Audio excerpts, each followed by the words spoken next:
Hello বন্ধুরা, welcome to my another new blog. আজকে হাজির হয়েছি তোমাদের সামনে আরও একটা নতুন ব্লগ নিয়ে। আজকের ব্লগটা দুপুরবেলা থেকে আরম্ভ করছি। ওইদিকে রাইকে দুপুরবেলা খাইয়ে ঘুম পাড়িয়ে দিয়েছি, আর এদিকে আমরাও খেতে বসে গিয়েছিলাম। এই যে রাইয়ের বাবাকে খেতে দিয়ে দিয়েছি ভাত, আলু ভাজা, বেগুন ভাজা, কুমড়ো শাক, মাছের মাথা দিয়ে, শুধু মাছের মাথার ঝাল, খাসির মাংস, আর তার সাথে টক ছিল চুনো মাছ দিয়ে। আর এটা ছিল রবিবারের ব্লগ, মানে 9 ফেব্রুয়ারির ব্লগ। আর আজকে আমরা বাড়ি চলে যাব। প্রায় এক সপ্তাহ মতো বাপের বাড়িতে ছিলাম, কিন্তু এবার বাড়ি চলে যেতে হবে। আর এদিকে দেখো, রাইকে বিকেলবেলা ঘুম থেকে ওঠার পরে মা কয়েকটা আঙুর খেতে দিয়েছিল, কিন্তু ও তো নিজে খাবে না, আমাদেরকে খাইয়ে দিচ্ছে। দেখো, ওর বাবা খেতে চাইছে না, কিন্তু ওর বাবাকে খাইয়ে দিচ্ছে। আর রাইয়ের শরীরটা যে ভালো নেই সেটা তো তোমরা জানোই, ওর মুখ দেখলেও সেটা বোঝা যায়। কিন্তু শরীর খারাপ থাকলেও রাইকে নিয়ে বাড়ি চলে যেতে হবে। ওদিকে ওর ঠাম্মা দাদু রাইয়ের জন্য অপেক্ষা করছে। আর রবিবার থেকে আমার শরীরটাও রায়ের সাথে সাথে খারাপ হয়ে যায়, সেটা তো তোমরা আমার গলা শুনে বুঝতেই পারছো। রাইয়ের মতো আমারও সর্দি, কাশি, জ্বর, এই সব কিছুই হচ্ছিল একসাথে। আর রাই ওর বাবাকে এতক্ষণ ধরে আঙুর খাওয়ানোর পরে এবার ওর বাবা বলেছে আমাকে আঙুর খাইয়ে দিতে। ওই জন্য দেখো ও আমাকে কীরকম আঙুরটা খাইয়ে দিচ্ছে। আমরা তো বাচ্চাদের যত্ন করবই, কিন্তু তার সাথে সাথে বাচ্চারাও যদি আমাদের যত্ন করে সেটা কিন্তু খুবই ভালো লাগে। এরপর ওকে আমি সন্ধ্যেবেলার টিফিনটা খাইয়ে দিচ্ছিলাম।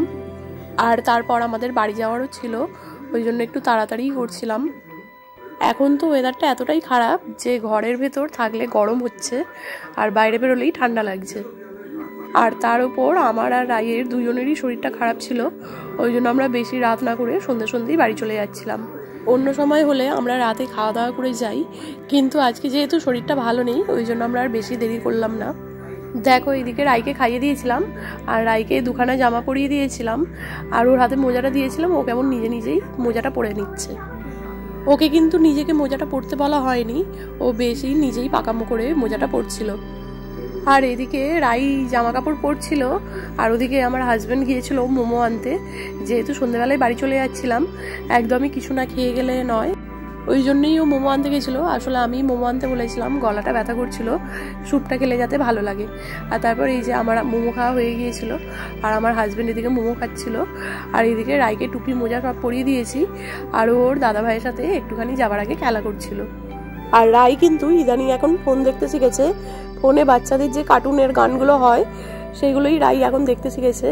এই যে দেখো, ফোনটা ওর সামনে চালিয়ে দেওয়া হয়েছে, আর ও ফোনের দিকে তাকিয়ে আছে। আর অন্য সময় শরীরটা ভালো থাকলে ও হয়তো আমরা কি খাচ্ছি সেটার দিকে তাকিয়ে থাকতো, কিন্তু এখন যেহেতু শরীরটা ভালো নেই ওই জন্য আর খেয়াল করছে না যে আমরা কি খাচ্ছি।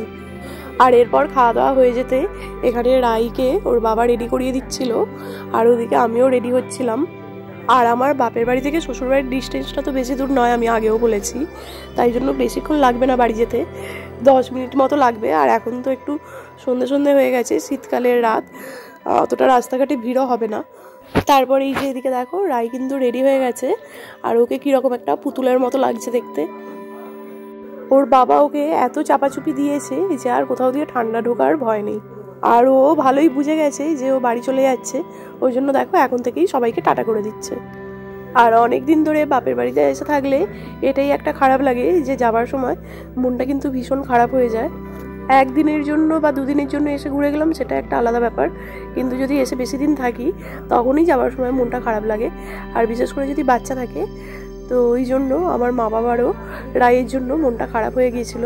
আর তারপর এই যে এখানে রাইয়ের বাবা গাড়ি নিয়ে চলে এসেছে, আর আমরা তিনজনে এবার গাড়িতে উঠে পড়লাম বাড়ি যাব বলে। আর বাড়ি যাওয়ার দিনেই যেহেতু আমার আর রাইয়ের শরীরটা খারাপ করে গিয়েছিল, ওই জন্য আমার বাবা মাও কিন্তু আমাদের পাঠাতে চাইছিল না, কিন্তু আমরা এক সপ্তাহ থাকবো বলে এসেছিলাম, আর বেশি দেরি করা যেত না। আর তাছাড়া যেহেতু ডিস্টেন্সটাও বেশি দূর ছিল না, ওই জন্য মনে করলে আবার আসা যেত।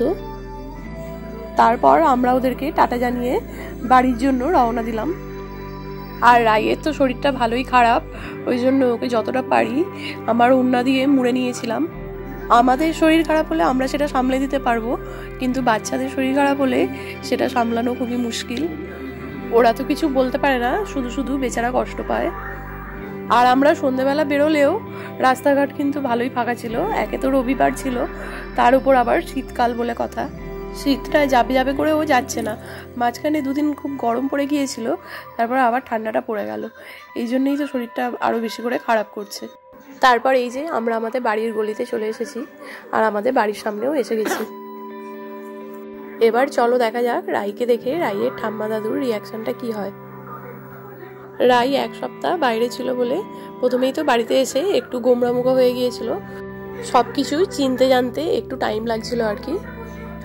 আর এখানে দেখো রাইকে পেয়ে রাইয়ের ঠাম্মা দাদু রাইকে কত আদর করছে। তারপর রাইয়ের শরীর খারাপ শুনে রাইকে আদর করার মাত্রাটা তো আরও বেড়ে গেছে।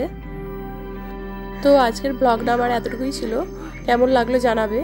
আর আমারও শরীরের অবস্থা একদম ভালো নয়, এই অবস্থাতেই ভয়েস দিলাম, তোমরা প্লিজ একটু মানিয়ে গুছিয়ে নিও।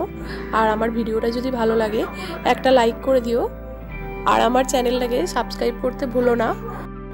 ফিরবো আবার একটা নতুন ভিডিও নিয়ে, ততক্ষণ তোমরা ভালো থেকো, সুস্থ থেকো, আর নিজেদের বাচ্চাদেরও সাবধানে রেখো এই ওয়েদারে। ধন্যবাদ।